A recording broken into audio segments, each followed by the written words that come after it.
Diniz, que temporada que a gente viveu, hein? A gente passou por tanta coisa. O ano teve mais reviravolta que Silvio Santos mexendo na grada SBT. Eu não sabia o que esperar. Quando eu ligava a TV no domingo, pra mim podia acontecer de tudo. A gente tinha pedido pra aniversário e tal, o presente não rolou.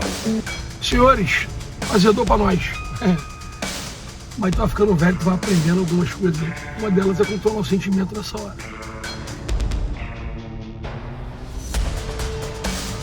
Diniz, que temporada que a gente viveu, hein? A gente passou por tanta coisa. O ano teve mais reviravolta que Silvio Santos mexendo na grada SBT. Eu não sabia o que esperar. Quando eu ligava a TV no domingo, pra mim podia acontecer de tudo. A gente meteu 6, tomou 5, ficou um mês sem perder, depois um mês sem ganhar. O Vasco deve ser o primeiro clube borderline, sabia? Eu te amei, te defendi, te odiei, te xinguei. E agora a gente tá aqui na final. E eu falo a gente como se eu fosse parte do time. Até porque eu termino toda a maioria dos jogos aí rouco, suado, exausto, com cãibra acabado. Por causa do Vasco, eu sei identificar corretamente os sinais de um AVC, de tanto que eu pesquisei pra saber se eu tava tendo um. Mas o que importa é, assim como Galvão Bueno na Band, ninguém esperava, mas a gente tá de volta. E o que eu tenho pra te falar nessa reta final aí, Diniz, é foda-se. Faz o que você achar melhor. Eu não tenho mais lugar de fala pra nada. Eu achei que o Gumora na zaga não ia dar certo essa loucura. Aí tu meteu o Pumita na esquerda, é Jardim jogando com o pé, e põe Verrete, tira Verrete, mete 5 atacantes no campo. É Nuno na esquerda, é Nuno na direita, é Nuno volante, é Ryan de ponta, é Ryan de centroavante. Então, eu já nem sei mais nada. Eu só quero sorrir, Diniz. Então você coloca quem você quiser, onde você quiser, quanto toque atrás você quiser. Mete 12 atacantes, não importa. Grita, esperneia, toma amarelo, esbugalha os teus olhinhos lindos. Que olhinho hidratado, eles brilham, Diniz. Tem aguinha em volta. Mas me faz ser feliz. Eu só queria isso. A gente precisa disso. Diniz, você não tá entendendo onde é que tá a autoestima do vascaíno. E você fez acreditar que dá. Não faz isso de bobeira, não. Não brinca assim com a gente, não. Eu não tenho mais emocional pra pedir a água no bar. Eu peço de cabeça baixa. Depois de 2 disputas de pênalti, eu não tenho mais fôlego. Meu coração, ele já não entende mais o que tem que fazer. Mas eu confio que você é capaz de me fazer o mais feliz desse mundo. A gente tá facinho pra você, a gente tá molinho pra ti. Diniz, tá com você. Me faz feliz.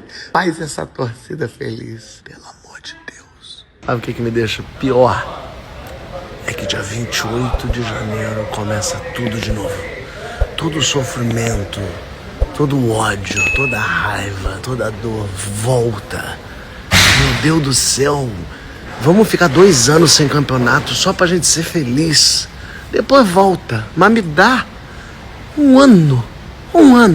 Vocês veem, começa depois da Copa. Não, dia 28 de janeiro. Tudo de novo.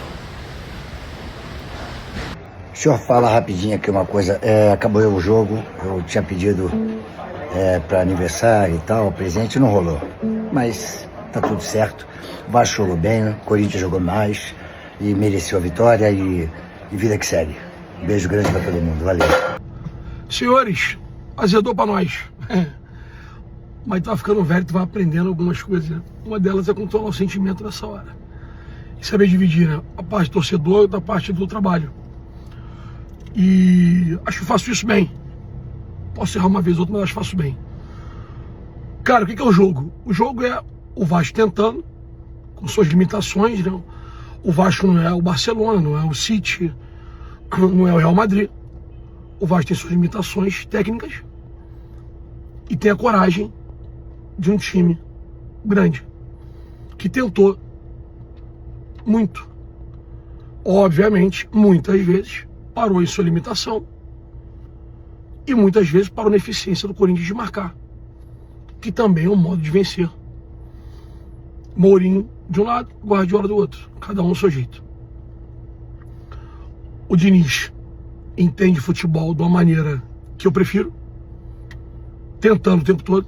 O Dorival entende futebol de uma maneira que eu não gosto, mas respeito muitíssimo. A Itália é tetra do mundo assim, Mourinho ganhou tudo assim, Dorival tem 4, se não me engano, Copas do Brasil assim. Vou ser injusto se falar que não vou lembrar das 3. Essa foi assim, contra o Vasco, desculpa. E o Corinthians joga para uma bola. E teve essa bola. Acho que no primeiro gol o Léo refuga 2 vezes para sair. Para mim, era dele. E logo depois o Yuri Alberto vai na cara do gol de novo, que o Léo também refuga. Do Maracanã, da visão que eu tinha, tem a impressão de ter refugado, que dava para ter saído. Mas eu posso estar errado também, tá? Do Maracanã é tudo mais complexo de ver, porque você tem um ângulo só, uma vez só, uma hora só. Você não tem replay, você não tem essas coisas. Então, é isso. O Vasco vai e empata. E no segundo tempo, numa jogada de talento, o moleque do meio campo novinho, me fugiu o nome dele, dá um drible belíssimo e o campo se abre. E se eu não me engano, ele vem, dá pro Mateuzinho cruza, o Memphis faz o gol. É isso? Acho que é isso, né? Belíssimo gol, mérito do Corinthians. E o jogo foi isso. O Vasco tentando e o Corinthians com uma atuação segura. O Vasco teve algumas chances, não teve tantas. Mas o Vasco tentou ganhar o jogo o tempo todo. O Corinthians veio para empatar, ou para tentar uma bola. E teve essa bola 2 vezes. E ganhou o jogo. O futebol às vezes é mais simples do que parece. Na minha visão, o jogo foi isso, ponto. O Corinthians, além de tudo, fez uma cera desde o início, que eu não julgo, de coração aberto. Eu aprendi desde novinho a não julgar algo que eu faria igual. Eu seria capaz de fazer cera para ganhar tempo no meu time. Então não vou julgar os atletas do Corinthians, não vou. Eu faria igual. Se o Dorival definiu isso, o time definiu isso, os líderes na hora ali definiram isso. Se o jogo sentiu, se eles sentiram isso, que o juiz estava permissivo, e estava, depois eu faço um post só do juiz, usaram da forma que queriam. E usaram bem. Bem. Todo o time do Corinthians cai, provocação, perde tempo aqui, o Hugo retardou todos os tiros de meta, é do jogo. É do jogo. O Corinthians queria ir para os pênaltis. Ou achar uma bola. Das duas opções, ele achou a bola do título da Copa do Brasil. Beleza? Fico devendo o post sobre o Wilton e depois um post com o Vascaíno. Beleza? Tamo junto. Fui clear. Ê, Corinthians, tal força da natureza, aquele time que, como eu falo, das coisas mais perigosas do Brasil, talvez um tsunami, um terremoto, e o Corinthians sem ter nada a perder. Isso é uma das frases mais felizes que eu disse esse ano, porque é realmente isso. Você dá ao Corinthians a condição de falar: Corinthians, você não é favorito, você não é obrigado a ganhar. A gente nem está esperando isso, o ano foi turbulento, a diretoria do Corinthians é uma bosta, está uma situação horrorosa. Tudo hoje se justifica por gestão, e eu sou um dos caras que bato na tecla que gestão não é tudo no futebol, que tática não é tudo no futebol. O fator humano é muito foda no futebol. Isso envolve confiança, grandeza, uma série de coisas que o Corinthians tem de sobra. O Corinthians tem uma força incomum. O Corinthians acredita no impossível, o Corinthians costuma ganhar títulos como esse. E todo time grande, esteja ele na fase que for, quando ele acertar 11 em um treinador, ele é candidato ao título. Talvez não dos pontos corridos, mas de qualquer outro título ele pode ganhar simplesmente porque ele é gigante, ele tem uma torcida foda, ele tem todo o poder midiático, ele tem toda uma história, uma tradição, e ele acertando 11 e um técnico, irmão, ele vai passando. E o Corinthians foi passando. Ah, o Corinthians jogou pior que o Vasco. Jogou, nos 2 jogos o Vasco foi melhor que o Corinthians. Mas não é isso. Isso não é uma luta de boxe que se decide por pontos, se decide por gols. O fator determinante para o Vasco, esperava-se talvez, que fosse o seguinte: o melhor jogador do Vasco é o Coutinho. O Coutinho pode desequilibrar o jogo. O Corinthians não apostou nem no Garro. O Corinthians adiantou o Breno Bidon.